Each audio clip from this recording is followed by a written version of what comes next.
நான் குறை சொல்லல. ஆனா அதிகமாக அதுல இப்ப நம்ம ரொம்ப கவனத்துக்கு போயிட்டோமோ, இருக்கிற சாப்பாட நம்ம வீட்டுல எல்லாம் லட்சணமா சாப்பிடுங்க, நீ அளவா சாப்பிடுங்க. Apple, beetroot, carrot juice, ABC juice இப்ப ஃபேமஸ் ஆயிடுது. அது எல்லாருக்கும் பொருந்தாது, உண்மை தெரியுமா? அதிகமாக நீங்க கேரட் எடுத்தா ஒரு சிலருக்கு மலச்சிக்கல் வந்து பெரிய பிரச்சனை ஆயிடுது, மூலம் வருது. உடனே அது எல்லாருக்கும் ஒரு சிலருக்கு பிரச்சனைகள் உருவாகிறது. சொல்றாங்க, நம்ம சாப்பிட்டுட்டு இருக்கும் போது எல்லாரும் கவனிங்க, இனிமே ஒரு கட்டத்துல ஒரு ஏப்பம் வரும். எத்தனை பேரு அது என்ன தெரியுங்களா சிம்டம்?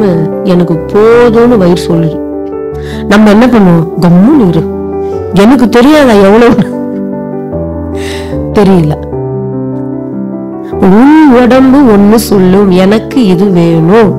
அது பழமா இருக்கட்டும், காய்கறியா இருக்கட்டும், தானியமா இருக்கட்டும், பருப்பா இருக்கட்டும், உன் உடம்பு. அதுதான் பெருமானார் சொன்ன உரமாக்கும் இல்ல, உயிரை வளமாக்கும் உணவு முறை வள்ளல் பெருமானார் சொல்றது. அஞ்சரை பெட்டில என்ன வச்சிருப்போம்? மிளகு, சீரகம், சோம்பு எல்லாம் வச்சிருப்போம்ல.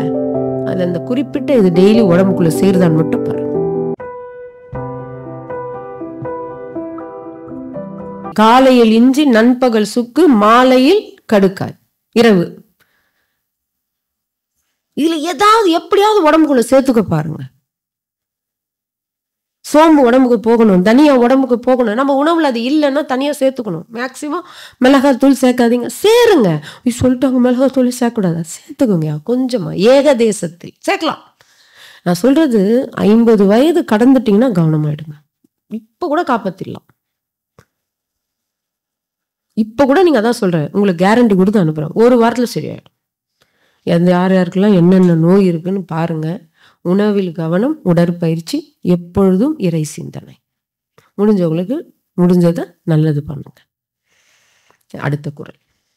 தீ அளவின்றி தெரியான் பெரிது உண்ணின் நோய் அளவின்றி படும். நல்ல குறள்.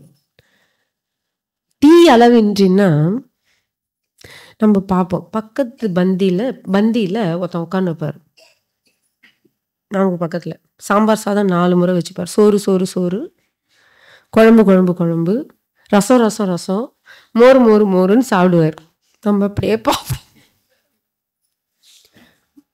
ஹோட்டல்ல பார்ப்போம், பந்தியில பார்ப்போம், 4 குலோப்ஜாம் தள்ளுவாரு. போய் பார்க்க நம்ம பார்ப்போம், என்னடா வயிறு சொல்றோமோ இல்லையோ,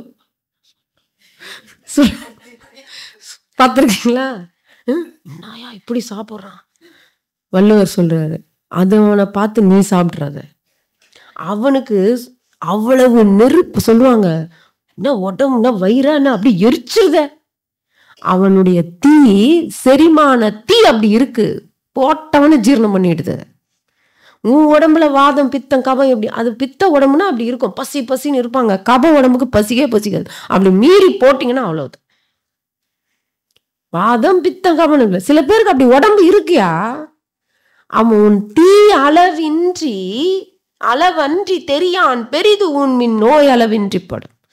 உன் உடம்பு எவ்வளவு ஜீரணிக்கும், உன் உடம்புல எந்த அளவுக்கு ஜெரிமான தீ இருக்குன்னு தெரிஞ்சுக்கிட்டு சாப்பிடு. இவன் சாப்பிட்றானு, நான் சாப்பிட்றதுக்கு. அவர் 90 வயசு வரைக்கும் புலால் சாப்பிட்டாரு, 90 வயசு வரைக்கும் சிப்ஸ் வச்சுன்னு சாப்பிடுவார். கேட்டுப்பட்டிருக்கீங்களா? ஒன்னும் ஆகலன்னுவார். அதை பார்ப்பாங்க ஒரு வீடியோல. பாத்தியா, அவர் 90 வயசு வரைக்கும் சிப்ஸ் சாப்பிட்டாராம். நல்லா அவர் பேட்டி கொடுப்பாரு. நம்மளும் அதை பார்த்துட்டு என்ன பண்ணுவோம்? அவருடைய உடம்பு சிஸ்டம் வேற, நம்ம சிஸ்டம் வேற. அதை தெரிஞ்சு சாப்பிடுன்றாரு. தீ அளவு அன்றி பெரிது உண்ணின். நீ அது தெரிஞ்சுக்காம உன் செரிமான தீன்னு ஒண்ணு இருக்கு, அது தெரியாம நீ அதிகமா சாப்பிட்டனா நோய் அளவின்றி படும். ஒன்னும் இல்லை, அதிகமா நோய் வந்து உனக்கு வந்துடும். சாப்பிட்றன்னா அவ்வளவு உடம்புக்கு படு, இல்லைன்னா அவ்வளவு எக்ஸசைஸ் பண்ணு.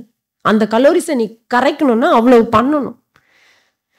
ஸோ நோய் அளவின்றி படும். இவங்க சாப்பிட்றாங்கன்னா அதை பார்த்து நீ ஏங்கி நீ எடுத்துக்கிட்டனா அந்த செரிமான எவ்வளவு சொல்றாரு பாருங்க வள்ளுவர். இதெல்லாம் இது வரைக்கும் நம்ம மருந்துன்ற அதிகாரம் படிக்கல. மருந்து ஃபுல்லா எதை வச்சுதான் இருக்கு? சாப்பாடை வச்சே எழுதியிருக்காருன்னா அவர் என்ன சொல்றது பாருங்க. சாப்பாடு தான் நோய் நாடி, நோய் முதல் நாடி, அது தணிக்கும் வாய் நாடி வாய்ப்ப செயல். அருமையான குறள். டாக்டர்ஸ்ல நம்ம சொல்லுவாங்க, அவர் கரெக்டா டயக்னைஸ் பண்ணுவாரு, அதான் டாக்டர். டாக்டர்ஸ்ல சிறந்த டாக்டர் யாரு? டயக்னைஸ் பண்ணணும். நம்ம என்ன சொல்றோம், நம்ம சிம்டம்ஸை வச்சு அந்த டெஸ்ட் இந்த டெஸ்ட்லாம் சொல்லாம அவரே அந்த அனுபவத்தை வச்சு சொல்லுவார், இதுதான் ப்ராப்ளம் உங்களுக்கு. நிறைய டாக்டர்ஸ் அப்படி இருக்காங்க. டயக்னைஸ் பண்றது. முதல்ல நோய் நாடி. என்ன நோய் சொல்லுங்க? தலைவலிக்குதா? எப்பத்துல இருந்து தலைவலிக்குது? தலைவலின்னு இங்கதான் ப்ராப்ளம் இல்லை. எப்பத்துல இருந்து தலைவலிக்குது? காலையா? மதியம் வருதுங்க? வெளியே போயிட்டு வந்தா வலிக்குதா? இல்ல தூக்கம் இல்லைன்னா வலிக்குதா? இல்ல தூங்குனா வலிக்குதா? இல்ல சளி பிடிக்குதா? இல்ல இதை சாப்பிட்டா எவ்வளவு கேள்வி கேட்பாங்க. அப்பதான் நோய் முதல் நாடுவாங்க. இது தலைவலியில உங்க வயிறுல ஏதோ பிரச்சனை இருக்கு, இல்ல உங்களுக்கு சரியா தூங்கி இருக்க மாட்டீங்க, பல்லு ஏதோ பிரச்சனை பண்ணுது உங்களுக்கு, எவ்வளவோ சொல்லுவாங்க. என்ன போட்டு ஷாம்பு குளிக்கிறீங்கன்னு கூட கேட்பாங்க. என்ன ஏதாவது சேஞ்ச் பண்ணீங்களா? படுக்க எப்படி படுக்கிறீங்க? தலைக்காணி ஏதாவது மாத்தினீங்களா? பெட் ஏதாவது மாத்தினீங்களா? இல்ல வெளியில எங்கேயாவது போயிட்டு வந்தீங்களா? சில்லுன்னு எவ்வளவு கேள்வி கேட்பாங்க நல்ல டாக்டர்ஸ். கேட்டு நோய் முதல் நாடி இவ்வளத்தையும் கேட்டுட்டு இந்த டைம்ல தான் டாக்டர் வருது. கரெக்டா நம்ம சொல்றோம்னா நோய் முதல். ஓ இதுதான். அது தணிக்கும் வாய் நாடி. அப்ப இதுக்கு மூலம் என்ன? இதுக்கு மருந்து கொடுக்க கூடாது. இது எதன் காரணமாக வருகிறது? தலைவலிக்கு மருந்து கொடுக்க கூடாது. தலைவலி எதன் காரணமாக வருகிறதுன்னு அதுக்கு மருந்து கொடுக்கணும். இதுதான் நல்ல டாக்டர்ஸ் சொல்ற. மருந்துன்னா எப்படி இருக்கணும்? நோய் நாடி, நோய் முதல் நாடி, நோய்க்கு மூலம் என்ன என்று அதன் காரணத்தை அறிந்து அது தணிக்கும் வாய் நாடி வாய்ப்ப செயல். அதுதான் சிறந்த செயல்.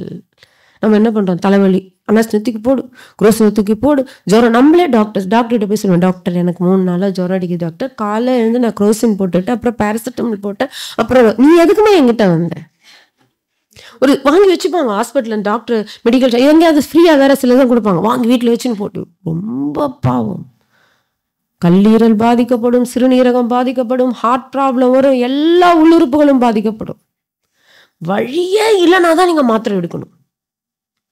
சில பேர் அந்த பயமே இல்லை, அவ்வளவு உடல் உறுப்புகள் உள்ளுறுப்புகள் பாதிக்கப்படும், கண் பார்வை போயிடும்.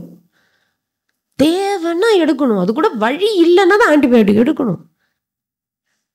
தயவு செஞ்சு எடுக்காதீங்க, இப்ப தெரியாது. அதனால டாக்டர் கிட்ட போகணும். கூடுமான வரையில் அன்பு உள்ளங்களே, இது பெரிய நீங்கெல்லாம் போய் உங்க வீட்டில் இருக்கவங்களே இதை சொல்லுங்க. அன்றாடி கேட்டுக்கிறேன். நோய் வந்தவங்களை பார்க்க முடியல என்னால. கொரோனா டைம்ல யாருமே ஹாஸ்பிட்டலுக்கு போல தெரியுங்களா? தானாவே குணமாச்சு. பல வியாதிகளுக்கு ஓடிட்டு இருந்தவங்கலாம் கொரோனால ட்ரீட்மெண்ட் கொடுக்கல, யாருக்கும் வரக்கூடாதுன்ட்டாங்க ஹாஸ்பிட்டலுக்கு. நிறைய பேர் கொரோனாவை தவிர்த்து மற்ற நோய்களுக்கு ஹாஸ்பிட்டலுக்கு போல, தானாவே உடம்பு குணமாக்கிக்கிச்சு. தெரியுமா? தெரியாது. அதெல்லாம் ஏன்னா போனா கொரோனா எனக்கு ஒட்டிக்கும், நான் போலப்பா. முதல்ல அவங்க சிகிச்சையே கொடுக்கல, வராதிங்க, கொரோனாவுக்கு தான் சிகிச்சை. தானா நம்ம குணமாகுது இருக்கா? அந்த மாதிரி நம்ம உடம்புக்கு தானாகவே குணப்பொழியமா. நம்ம வெட்டு காயம் படுது, கைத்துல அறுத்துக்கிறோம், இல்லை சூடு வச்சுக்கிறோம். முதல் நாள் இருக்கு, 2வது நாள் அதிகமாகும், 3வது நாள் கொஞ்சம், 4வது நாள்ல இருந்து ஆறுதா ஆறலையா? எந்த மருந்து போட்டோம்? அப்போ நம்ம உடம்பு சரி பண்ணுதா?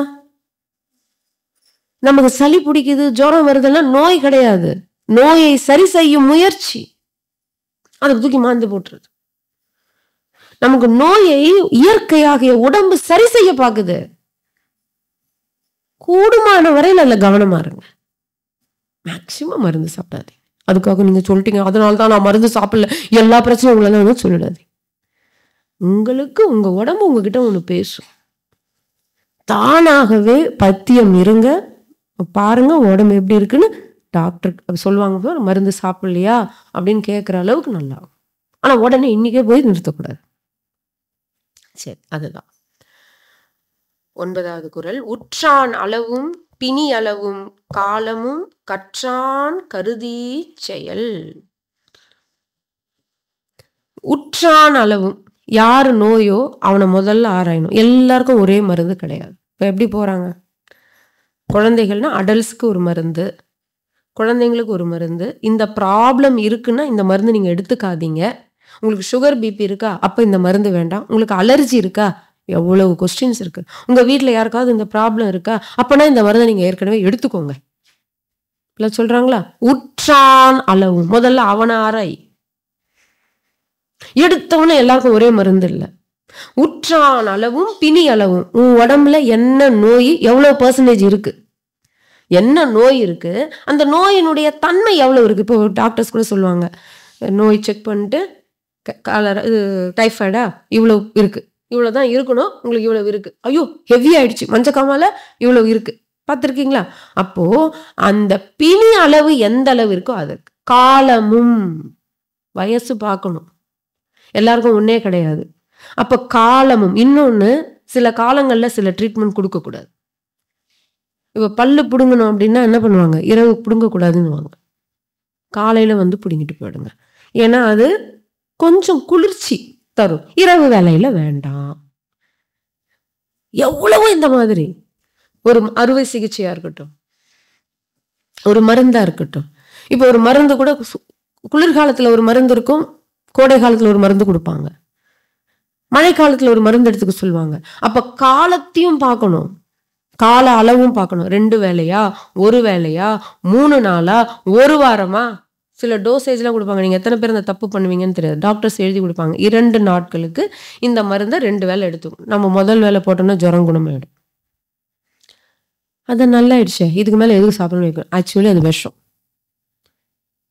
அந்த டோஸை முடிச்சிடணும், அந்த டோஸை முடிக்கணும். உனக்கு ஜுரம் நல்லா ஆச்சு, நல்லா இல்லை, ஒரு மாத்திரையை போட்டல, அதுக்கப்புறம் போட்டு முடிச்சிடணும். அதான் கால அளவு. அவங்க சொல்லுவாங்க 1 வாரம் எடுத்துக்கோங்க, சும்மா கிடையாது. 2 வேளை எடுத்துக்கோங்க, இல்ல 1 வேளை எடுத்துக்கோங்க. உணவுக்கு முன்னாடி இதை சாப்பிடுங்க. நம்ம என்ன பண்ணுவோம், மறந்துடுவோம், மொத்தமா எடுத்து போடக்கூடாது. உணவுக்கு முன்னாடி இது, உணவுக்கு அப்புறம் இது. இது மருந்தை பற்றி சொல்கிறார். பிணி அளவும் காலமும் கற்றான் கருதி செயல், அதை அறிந்து அதை செய்யுங்கள். உற்றவன் தீர்ப்பான் மருந்து உழை செல்வான் என்று அப்பால் நாற்கூற்றே மருந்து. 4 விஷயம் முடிகிறார் வள்ளுவர். இவ்வளவும் சொல்லிட்டேன், ஆனா 4 விஷயத்துல நீங்க கவனமா இருங்க. இதெல்லாம் சரி, இதெல்லாம் மீறி டாக்டர் கிட்ட போயிட்டீங்கப்பா, நான் கரெக்டா தான் இருந்தேன், என்னமோ டாக்டர் கிட்ட போயிடுச்சு. 4 விஷயம் கவனமா இருக்கணுமா. நோய் உற்றவன், நோய் தீர்க்கும் மருத்துவன், நோயை போக்க வல்ல மருந்து. 4ஆவதா ஒண்ணு சொல்றாரு, தான் ரொம்ப முக்கியம். நோயாளி, டாக்டரு, மருந்து. இது 3 மட்டும் இல்லையா, 4ஆவதா ஒரு விஷயம் சொல்றாரு. யாராவது கெஸ் பண்ணுங்க. அந்த நோயாளிய பாத்துக்கிறவங்க ரொம்ப முக்கியம். அந்த நோயாளிய பாத்துக்கிறவங்க யார் கூட அவங்க இருக்காங்க. நோயும் நோயுற்றவனையும் மருந்தும் மருத்துவம் மட்டும் இல்ல, அந்த நோயாளி யார் கூட இருக்காங்க. சில பேர் வருவாங்க, அப்பதான் ஒரு நோய் குணமாயி ஹாஸ்பிட்டல்ல இருந்து வந்திருப்பாரு. நல்லா இருக்கீங்க, வரந்த சார், நம்ம உடம்பு சரியில்லைன்னு கேள்விப்பட்டேன், ரொம்ப நாள் ஹாஸ்பிட்டல்ல இருந்தேன். ஆமாங்க, இப்பதான் நல்லா இருந்தது. இப்படிதான் பக்கத்துல ஒருத்தர் இப்படிதான் நல்லா ஆனன்னு வந்தார், போயிட்டார் தெரியுமா. சொல்லாதீங்க, இல்லைன்னு சொல்லாதீங்க, சொல்லுவாங்க வந்து. அந்த அப்படியே இப்பதான் பைபாஸ் சர்ஜரி பண்ணின்னு வந்தாரு, நல்லாதான் இருந்தார். பக்கத்துல அவங்கள விடவே கூடாது. கூட யார் இருக்காங்க, ஒண்ணு இல்லைங்க, ஜம்முன்னு இருக்கலாம். இதெல்லாம் இந்த காலத்துல ஒரு விஷயம் கிடையாது. எவ்வளவு பேர் ஓப்பன் ஹார்ட் சர்ஜரி பண்ணின்னு வராங்க. இதெல்லாம் என்னங்க, கேன்சர்லாம் இப்ப மருத்துவ அப்படி சொல்றவங்க பக்கத்துல இருக்கணும். சில பேர் இப்படியே சொல்லி. அப்போ நோயுற்றவன், டாக்டரு, மருந்தை விட அவர்களை யார் கூட இருந்து கண்காணிக்கிறாங்கன்றது ரொம்ப முக்கியம். என்ன வள்ளுவர் பாருங்க. இப்பேற்பட்ட இந்த திருக்குறள், 10 திருக்குறள் நமக்கு எத்தனை பேருக்கு எனக்கு தெரியும்ன்றவங்க கை தூக்குங்க. எவ்வளவு துர்லாபம் நமக்கு, நமக்கு தான் நஷ்டம். என்ன குறள். இதோடு இதை நிறைவு செய்கிறேன் என்று கூறி, நல்ல முறையில் இதுவரை கேட்ட அத்துணை அன்பு உள்ளங்களும் அருட்பேராற்றல் கருணையினால், திருவருட்பிரகாச வள்ளல் பெருமானாரின் ஆசையினாலும், நம்முடைய தமிழ் தாத்தா, தமிழ் புலவர், முதுமொழி புலவர் வள்ளுவ பெருந்தகை அவர்களுடைய பூரண ஆசையினாலும் உடல் நலம், நீலாயுள், நிறை செல்வம், உயர் புகழ், மெய்ஞானம் ஓங்கி மரணமிலா பெருவாழ்வும் சுத்த சன்மார்க்க சுகநிலையும் பெற்று உத்தமர்கள் ஆகுக ஓங்குக என்று அவர்கள் வழி நின்று வாழ்த்தி அமைகிறேன். வாழ்க வளமுடன், வாழ்க வளமுடன், வாழ்க வளமுடன். தொடர்ந்து அம்மா அவர்களின் பதிவுகளை பெற இந்த யூடியூப் சேனலை சப்ஸ்கிரைப் செய்யவும். மேலும் விவரங்களுக்கும் அம்மா அவர்களின் நேரடி மற்றும் இணைய வழி வகுப்புகளில் கலந்து கொள்ள டிஸ்கிரிப்ஷனில் உள்ள தொலைபேசி எண்ணை தொடர்பு கொள்ளவும்.